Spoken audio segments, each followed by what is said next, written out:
Tick. Who said it was a great shame to pass from this life to the next? Who told you that death had to be perceived as depressing? What if I told you that you could live on in another way?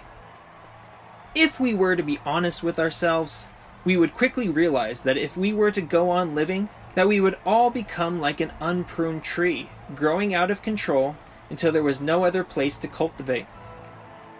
So therefore, when a single person passes away from this world, they are doing an honorable thing, because they are making room for the rest of us, which I say with the utmost respect. But let's say our death could be indefinitely postponed. Would we postpone it? I ponder that we would probably not postpone it indefinitely, because once a person comes to a certain point, they might envision that it wasn't the way in which they wanted to endure. What other reason would we have children? It is through the virtue of children that we arrange a way for us to endure in another way, as it were, like handing off the baton, so that we aren't required to carry it always. Which means there comes a time when you can pass it on and say, now you go. If you think about it, it is far more interesting and entertaining of a proposition for time to go on with the process of existence through different individuals than it is with the same individuals.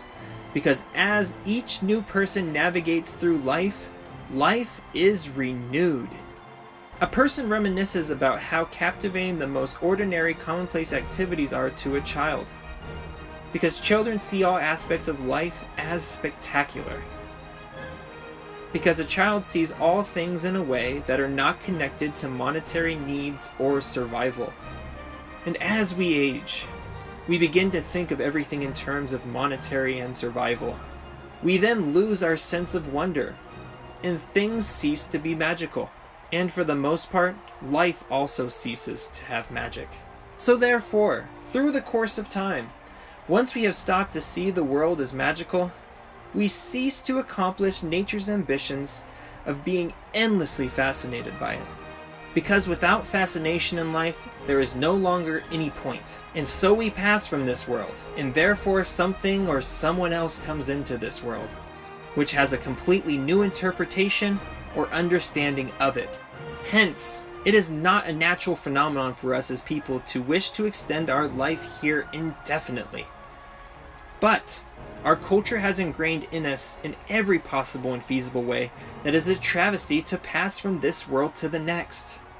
But it should be viewed as our duty, our honor, and our responsibility to the next generation after us, as they run to the finish line of their own lives.